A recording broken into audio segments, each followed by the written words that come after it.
di jalan yang benar. Atau mungkin yang sibuk dengan pekerjaannya udah kerja dengan benar, duitnya ada, halal, ngasih orang tua, ngasih guru. Nah, selalu kita merasakan itu sebuah kebenaran yang kita jalani. Nah, tapi pernahkah kita berpikir apakah ini jalan atau arah yang Allah pilih? Nah, ini jalan yang kita pilih atau jalan yang Allah pilihkan? Nah, oleh karenanya kita ingin jadi hamba Allah, tapi dengan cara sendiri. Ini kan suatu kejanggalan gitu. Tidak semua yang kita anggap baik itu dianggap baik menurut Allah. Oleh karena itu, seberapapun anggapan baik kita kepada diri kita yang telah melakukan amaliyah apapun, belum tentu itu baik atau cocok menurut versi Allah. Nah, nanti saya akan mengupas sedikit perkataan dari seorang imam besar tasawuf ya. Namanya sudah populer di dunia tasawuf, namanya Syekh Ibnu Athaillah As-Sakandari. Nah, dalam hikmah yang kedua beliau katakan iradatukat tajrid ma'a iqamatillah iyyaka fil asbabi minasyahwatil khafiyah. Saya artiin pelan-pelan ya. Oh, enggak, bukan pelan-pelan. Saya artikan sangat sederhana. Tajrid. Orang yang dikehendaki oleh Allah atau orang-orang yang sekarang kita lihat mereka di pondok pesantren, mereka kesibukannya mencari ilmu. Nah, padahal ternyata Allah itu pengennya dia itu kerja. Jadi keinginan seorang hamba untuk melakukan pengen mondok, lagi kerja nih. Misalkan udah sibuk kerja nih. Tiba-tiba ada keinginan pengen fokus ibadah, ada keinginan pengen masuk pondok pesantren, ngaji ini, ngaji itu. Nah, ternyata kata Syekh Ibnu Athaillah, ketika kita sudah fokus kerja, fokus dengan dunia, terus kita punya keinginan untuk ke arah-arah ibadah, arah-arah mondok lagi, kholwat dan segala macam, itu bisa disebut syahwat yang khafi. Syahwat yang khafi itu gimana? Syahwat yang khafi itu syahwatnya nggak kelihatan. Nah, karena nggak kelihatan ya nggak bisa kelihatan. Yang tahu itu diri sendiri. Kadang diri sendiri juga nggak sadar melakukan itu. Contohnya, misalkan misalkan saya bekerja sebagai penulis. Setiap hari saya nulis terus. Tapi di kepala saya atau di hati saya terbesit ingin masuk pondok pesantren. Duh, kayaknya mondok lagi enak nih ya daripada nulis begini mah. Nah, bisa jadi itu syahwat. Kenapa? Karena bisa jadi di hati saya itu ingin dipuji. Wah, itu seorang penulis. Sekarang dia mondok lagi, Masya Allah, luar biasa tawadunya. Nah, bisa jadi nanti ada keinginan seperti itu namanya syahwat khafi. Syahwat khafi. Wa iradatukal asbaba ma'a iqamatillahi iyyaka fitajrid inhitatun anil himmatil aliyah. Nah, ini yang kedua kebalikannya. Yang kedua ini orang lagi fokus ibadah, orang lagi fokus di pondok pesantren, atau orang yang sudah ditakdirkan sama Allah, bukan sudah ditakdirkan ya, tapi orang ini fokus kholwat, fokus ibadah, emang udah jalannya kayak gitu, tapi terbesit di hati dia, di pikiran dia, kayaknya saya enaknya kerja aja deh, enak dapat duit. Nah, terbesit, entah dia niatnya baik atau buruk ya, entah dia lagi mondok nih, terbesit, pengen kerja aja lah, pengen bantu orang tua, nah itu kan baik ya. Atau pengen kerja aja biar bebas, nah itu kan terlepas dari baik atau buruk. Keinginan seperti itu, ketika dia sudah di kondisi sedang belajar, terus terbesit di pikiran dia, terbesit di hati dia, ingin bekerja, mencari uang. Nah, di situ kata Syekh Ibnu Athaillah, inhitatun anil himmatil aliyah. Jatuh dari makom ruhaniyah. Wah, ini pembahasannya susah ini. Intinya hmm, jatuh dari apa yang sangat Allah inginkan. Kalau tadi yang pertama orang sedang sibuk kerja terus pengen mondok disebutnya syahwat yang samar. Nah, ini orang yang lagi mondok kemudian terbesit, ini hanya terbesit ya Pak. Irodah itu hanya terbesit, belum melakukan. Nah, ini orang lagi fokus mondok, fokus ibadah, tiba-tiba terbesit di kepala dia pengen kerja. Nah, kata Syekh Ibnu Athaillah, yang begitu jatuh daripada keinginan Allah yang sangat luhur. Orang dia udah bener-bener nih di jalan ibadah, di jalan pencari ilmu yang mulia sekali gitu. Tapi gara-gara terbesit di pikirnya pengen bekerja, nah itu udah jatuh. Padahal baru terbesit. Irodah itu sesuatu yang keinginan yang belum dikerjakan. Belum. Istilahnya begitu. Oke, saya ulangi.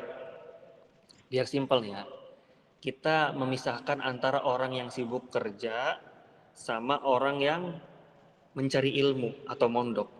Ini orang yang sibuk kerja macam-macam, pedagang, ya, penjual mainan, ojek, pengajar. Ini pengajar termasuk bekerja nih di sini ya. Nah, kalau orang yang mencari ilmu, pondok pesantren, terus dia biasanya kholwat atau menyendiri di gua segala macam, pokoknya ini ibadah ini, dua hal ini nih.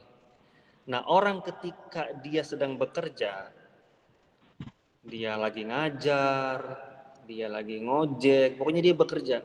Terbesit di pikirannya pengen ke arah sini nih. Oh, kok pengen mondok ya? Ternyata ngojek tuh nggak enak, enakan mondok tenang. Nah, gitu. Nah, itu syahwat yang khafi maksudnya kata Syekh Ibnu Athaillah. Bisa jadi di hati terdalam, bahkan diri kita sendiri nggak menyadari. Terkadang rasa sombong itu, rasa ingin dipuji sama orang itu kita sendiri nggak disadari, kecuali perlunya muhasabah atau perenungan yang sangat dalam.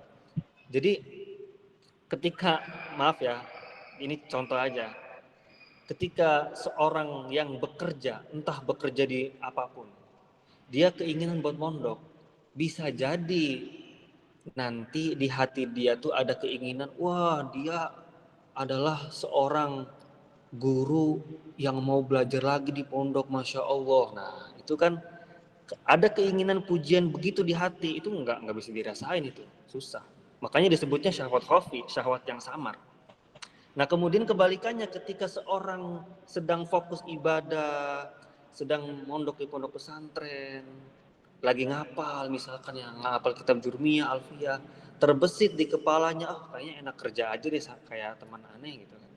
Wah kayaknya enak kerja aja deh, biar nanti cepet nikah, biar dia nanti nggak diambil sama yang lain misalkan begitu ya.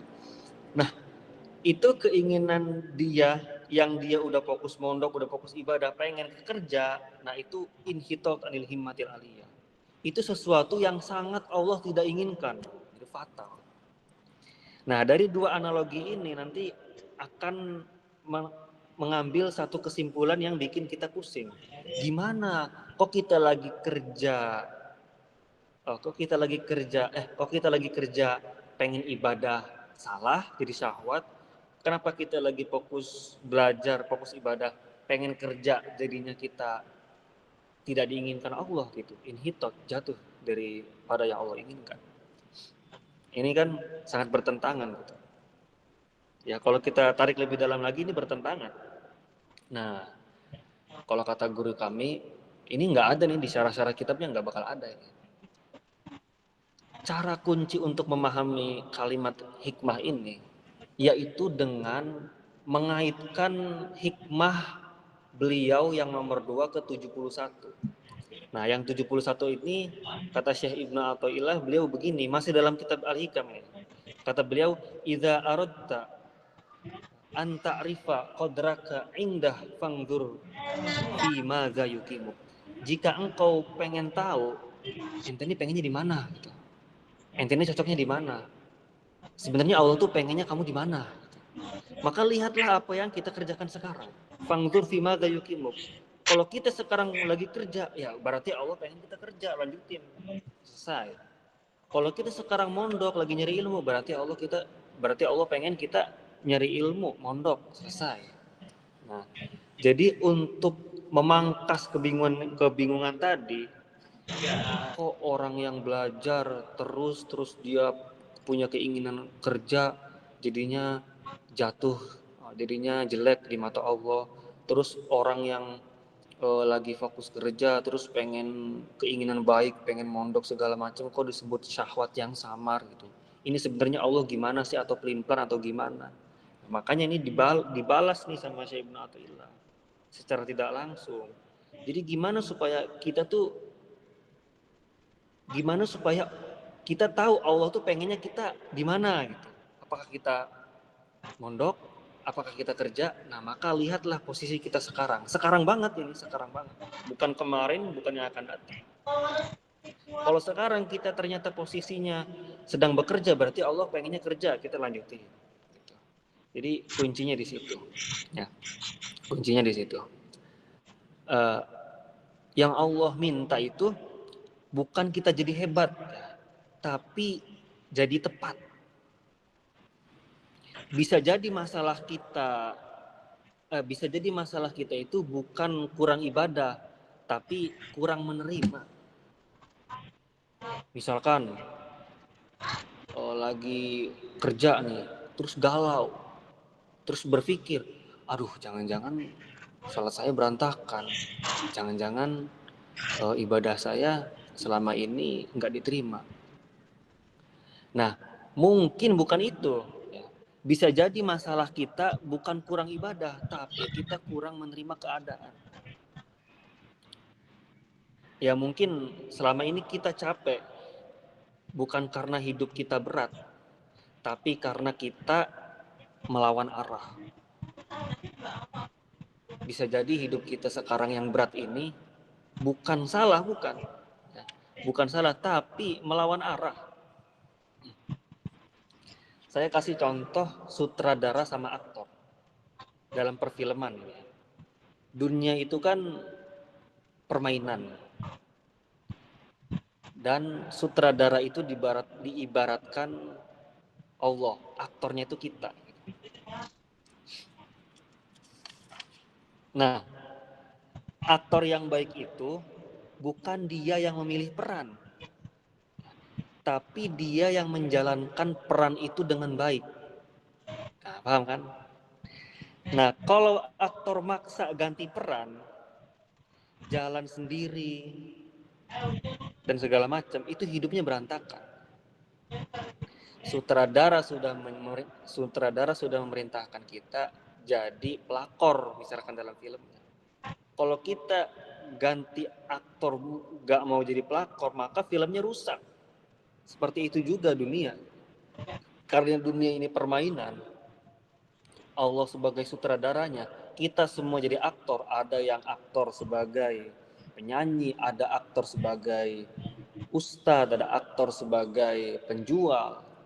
Nah, udah ditentuin nih sama sutradara aktor-aktor ini. Nah, yang kita lakukan apa? Menjadi aktor yang baik. Yang udah jadi aktor pedagang, ya udah jadi pedagang yang baik. Yang udah jadi aktor ustadz, ya udah jadi aktor ustadz yang baik. Jangan melawan, ini udah ditentuin aktor penyanyi, malah pengen jadi ustadz. Kayak gitu ya. Gambarnya itu seperti sutradara dan aktor. Kalau aktor memaksa untuk berpindah, nanti filmnya rusak. Begitu juga dengan dunia yang kita alami sekarang. Mungkin kurang lebihnya mohon maaf, hanya itu yang bisa saya sampaikan. Barangkali masih banyak kebelum pahaman gitu. Jadi silakan dipertanyakan. Wallahu a'lam bishawab. Wassalamualaikum warahmatullahi wabarakatuh.